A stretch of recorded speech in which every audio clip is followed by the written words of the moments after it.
The quest to understand and treat diseases is as old as humanity itself. For centuries, medicine was a blend of folklore, observation, and trial and error. Remedies were often based on superstition, and treatments could be as dangerous as the illnesses they sought to cure. The journey from these uncertain beginnings to the rigorous world of modern clinical trials is a fascinating one, marked by both groundbreaking discoveries and heartbreaking tragedies.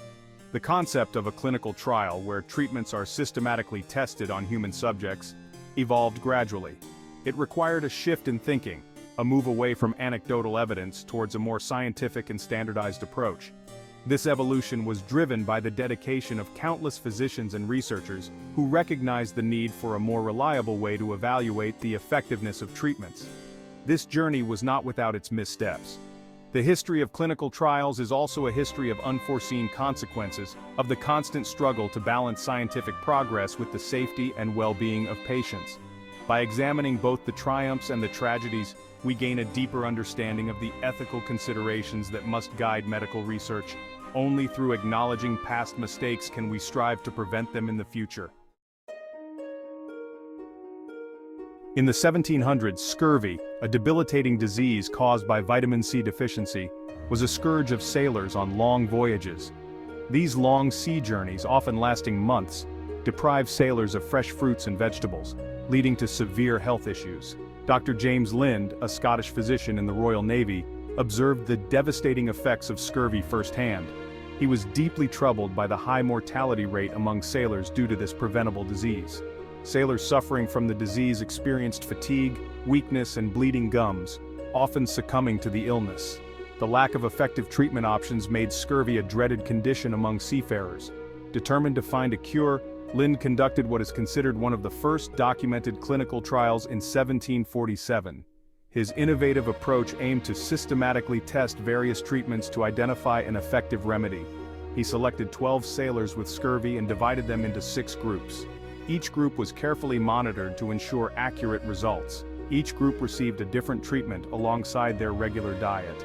These treatments ranged from traditional remedies to more experimental approaches. Some were given citrus fruits, such as oranges and lemons, while others received cider, vinegar, or even seawater. The diversity of treatments highlighted the uncertainty and desperation in finding a cure. Lind's experiment, though rudimentary by modern standards, was groundbreaking. It marked a significant departure from anecdotal treatments to a more scientific approach. He incorporated a control group and carefully documented his observations. The results were striking and provided clear evidence of the effectiveness of certain treatments. The sailors who consumed citrus fruits showed remarkable improvement in their condition. Their recovery was swift and undeniable, contrasting sharply with those who received other treatments. Lind's trial, though it did not immediately eradicate scurvy, provided the first concrete evidence of a link between citrus fruits and the prevention of the disease. This discovery was a monumental step forward in medical science. His work paved the way for future research that ultimately led to the understanding of vitamin C's role in maintaining health. Over time, this knowledge transformed naval health practices and saved countless lives. Lind's trial remains a landmark achievement, demonstrating the power of systematic observation and experimentation in advancing medical knowledge. His legacy endures as a testament to the importance of scientific inquiry in overcoming human challenges. The 19th century witnessed a growing interest in understanding the human mind and its influence on health. During this period, medical professionals began to explore the intricate connections between mental states and physical well-being. In 1863, Dr. Austin Flint, an American physician, conducted a trial that inadvertently highlighted the power of the placebo effect. Flint was a pioneer in his field, always seeking to understand the deeper mechanisms of health and disease. Flint was studying a condition known as rheumatism and decided to test the effectiveness of a new remedy. He believed that this new treatment could potentially offer relief to many suffering patients. He divided his patients into 2 groups, ensuring that the trial was as controlled as possible, given the era's limitations. One group received the experimental treatment, which was thought to have active medicinal properties, while the other group received pills made of an inert substance, essentially a placebo. These placebo pills were designed to look identical to the experimental treatment to avoid any bias. To Flint's surprise, both groups showed significant improvement in their symptoms. This was unexpected and puzzling, as the placebo group had not received any active medication. This unexpected outcome led him to conclude that the act of receiving treatment, regardless of its actual efficacy, could have a powerful effect on a patient's well-being. The mere belief in the treatment's potential was enough to trigger real, observable improvements. Flint's findings marked an important turning point in the understanding of the placebo effect. His work suggested that the mind's expectations could significantly influence physical health outcomes.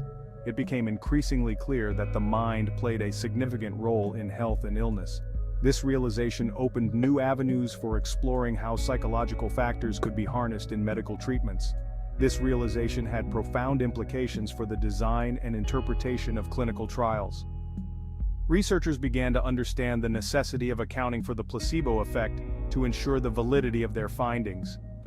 Researchers began to recognize the need for control groups receiving placebos to accurately assess the true effectiveness of new treatments. This practice became a cornerstone of modern clinical trial design. The placebo effect, once a confounding factor, became a subject of study in its own right, leading to insights into the complex interplay between mind and body in health and disease. This shift in understanding paved the way for future research into psychosomatic medicine and the power of belief in healing. Section 4, Regulation to Protect, the Federal Food, Drug, and Cosmetic Act. The early 20th century saw a proliferation of new drugs and medical devices entering the market. This era was marked by rapid advancements in medical science and technology, leading to the introduction of numerous innovative treatments and health products. While many of these innovations held promise, some proved to be dangerous and even deadly. The lack of rigorous testing and oversight meant that harmful substances could easily make their way into products intended for public use. The lack of regulation and oversight in the pharmaceutical industry had tragic consequences, leading to calls for greater consumer protection. Public awareness grew as more incidents of harmful drugs and devices came to light, sparking a demand for change. In 1937, a tragedy known as the Elixir Sulfanilamide disaster shocked the nation. This incident highlighted the dire need for stringent regulatory measures to ensure the safety of medical products. A pharmaceutical company marketed a new formulation of the antibiotic sulfanilamide, using diethylene glycol as a solvent. This decision was made without adequate testing of the solvent's safety for human consumption. Unbeknownst to the company, diethylene glycol was toxic when ingested. The lack of proper testing and oversight led to a catastrophic outcome. The result was a wave of deaths, primarily children, who had been prescribed the medication. The tragedy underscored the critical need for regulatory oversight in the pharmaceutical industry. Public outcry over the tragedy prompted swift action from the government. The collective demand for safer medical products could no longer be ignored. In 1938, the United States Congress passed the Federal Food, Drug, and Cosmetic Act. This legislation was a direct response to the public's demand for better protection against unsafe medical products. This landmark legislation mandated pre-market safety testing for new drugs and required pharmaceutical companies to submit evidence of safety to the Food and Drug Administration, or FDA, before their products could be sold to the public. This was a monumental shift in how drugs were regulated. The act marked a significant shift in the regulatory landscape, placing the onus on manufacturers to demonstrate the safety of their products before they could be marketed. This change not only protected consumers, but also set a new standard for the pharmaceutical industry, ensuring that safety and efficacy were paramount in the development of new medical products. Section 5. Blinding the experiment, a step towards objectivity. As clinical trials became more sophisticated, researchers recognized the importance of eliminating bias in their studies. The knowledge of who was receiving the experimental treatment and who was receiving the placebo could influence both the researchers' observations and the patient's responses. To address this issue, the concept of blinding was introduced. In a blinded trial, neither the participants nor the researchers administering the treatment know who is receiving the experimental drug and who is receiving the placebo. This blinding helps to ensure that the results are not skewed by conscious or unconscious biases. The first documented double-blind clinical trial, where both the researchers and the participants were unaware of the treatment allocation, took place in 1943. Dr. Harry Gold, a cardiologist, was studying the effectiveness of a new drug for angina, a type of chest pain.